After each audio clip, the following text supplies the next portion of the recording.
Sir good morning. Good evening. పేరు వచ్చేసి చంద్రన్న.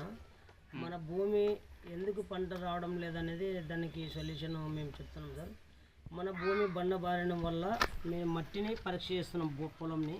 మన భూమి ఎందుకు పంట రావడం లేదనేది నేను క్లారిటీగా మీకు డౌట్ క్లియర్ చేస్తాను సార్. 10 నిమిషాలు మా వీడియో చూసినట్లయితే షేర్ చేయండి, లైక్ చేయండి సార్. సరే, ఇది 2 గ్లాసులో మట్టి వేసినాము.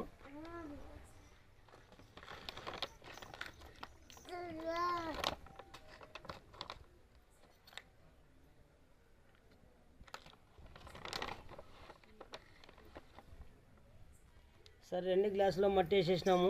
తర్వాత ఈ భూమి ఎలా ఉంటుంది అనేది మీకు క్లారిటీగా చూపిస్తాను సార్. ఇది అగ్రి ఆక్వాజల్ ఒక స్ప్రూ వేసినాము.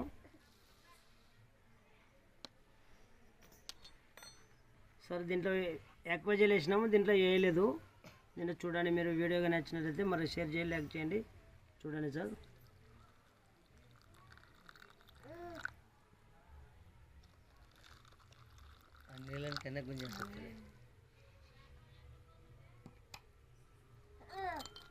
ఇది మామూలులే, ఇది మామూలు సార్.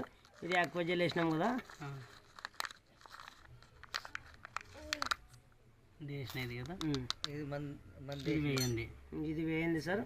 ఇది వేసినది. ఈ భూమి ఎందుకు మీకు పంట రావడం లేదంటే ఇది ఆక్వాజల్ ప్రాబ్లం చూడండి సార్. ఇది అగ్రి ఆక్వాజల్ వచ్చేసి మన భూమి తల్లి ఏరు పిల్ల ఏర్ల వ్యవస్థని పెంచి మన భూమి కూల్గా చేస్తే వేడి శాతం తగ్గిస్తుంది, మన తెగులు అరికడుతుంది. ఇది వాడడం వల్ల మన రైతులకు కూడా మంచి పంట వస్తుంది సార్. ఇది దయచేసి ప్రతి రైతు వాడాల్సినది, ప్రతి ఒక్కరు కూడా వాడాల్సినది సార్. ఇది సార్ ఆక్వాజల్. ఇది మీ పొలం వేసిన మట్టి. ఇప్పుడు మీరు వేసే ఫర్టిలైజర్ బయట కెమికల్ ఇలా ఉంటాయి సార్. ఇక్కడ మట్టి ఓసాట నీళ్ళు ఓసాట ఉంటాయి. ఇలా కాకుండా మన భూమి బాగుండాలనుకుంటే ఈ మందులు వాడి మనం పంట తీసుకోవచ్చు. మట్టి ఈ విధంగా తయారవుతుంది సార్. చేసిన తర్వాత ఈ విధంగా తయారవుతుంది. అవును సార్. మళ్ళీ నీళ్ళు వచ్చినా అది కూడా చేస్తుంది, అది కూడా చేస్తుంది.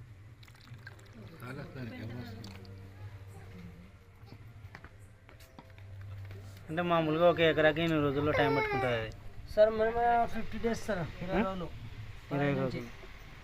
ఇప్పుడు రైతులు ఇది వాడితే దీనివల్ల ఏం లాభం? ఏం లాభం అంటే వాళ్ళకి కావాల్సినంత పంట దిగుబడి వస్తుంది. తర్వాత విల్ట్ ప్రాబ్లము, ఏరుకుళ్ళు, భూ తెగులు అలాంటి బకెట్లు బిందెలు వేస్తారు కదా సార్. దానికి బదులు మట్టికి ఏం ప్రాబ్లం లేకుండా అయితే ప్రాబ్లం లేకుండా మట్టి మెత్తగా గుల్లగా మారేసి మనకి వేర్ల వ్యవస్థని ఎక్కువ పెంచి మనకి ఏదైతే చెట్టుకి పోషకాలు కావాలో ఆ పోషకాలను అందిస్తారు. ఇది మనకి కాయ కూడా నీట్గా రంగు సైజు మచ్చలు రాకుండా మురిగిపోకుండా కాయ మనకి మా షైనింగ్ బాగా నీట్గా. దీన్ని ఎట్లా నమ్మాలా? నమ్మడం ఎట్లా వేసి చూడండి సార్. వేసి చూస్తే మీకు అర్థమవుతుంది. ఇంకా కావాలంటే రైతులు వాడిచ్చిన నెంబర్లు కూడా ఇస్తాను, వాళ్ళతో మాట్లాడవచ్చు మీరు డౌట్. మీది ఎవరైనా సార్? సొంతూరు సార్, పొనకల్ తిన్నది. నేను ఉండేది వచ్చేసి ఎమ్గనూరులో ఉన్నాను. ఈ కంపెనీ ఎక్కడ మొదలైంది? Company details Delhi sir, Delhi, new Delhi, తర్వాత బెంగళూరు, ఎమ్గనూరు. మనకి ఇక్కడ మన లోకల్ ఎక్కడ? లోకల్ ఎమ్గనూరు. మీరు ఎమ్గనూరు నుంచి ప్రొడక్ట్ చేస్తున్నారు? ఎమ్గనూరు నుంచి వచ్చి రైతులకు అవగాహన తెలియజేసి రైతులకి చెప్తున్నాము. రైతులకు ఈ మందులు పడితే మీకు ఇలా పంట వస్తుందని వాళ్ళ రైతులతో కలిసి మాట్లాడినాము. ఓకే అని చెప్తున్నారు సార్. కొంతమంది ఇష్టపడినారు. మరి దీంట్లో వాడడం వల్ల వాళ్ళకి ఉపయోగం అనేది ఆర్గానిక్ మందులు కదా. Organic sir. ఆర్గానిక్ మందులు అంటే నమ్మచ్చులే. ఎలాంటి కెమికల్ లేదు సార్ దీంట్లో. కెమికల్ ఒకవేళ మీకు నో డౌట్ ఉండగా తినాల్సిన అవసరం లేదు, కెమికల్ లేదంటున్నారు కాబట్టి మీరు సార్ చెప్తా. విష పదార్థం ఏం లేదు, ఆర్గానిక్. మనకు కావాల్సినంత పంట వస్తుంది. మన భూమి యాక్టివ్గా ఉంటుంది, ఆరోగ్యంగా ఉంటుంది. మనం ఎలా ఉంటామో మన భూమి కూడా అలా ఉంటుంది. Thank you sir.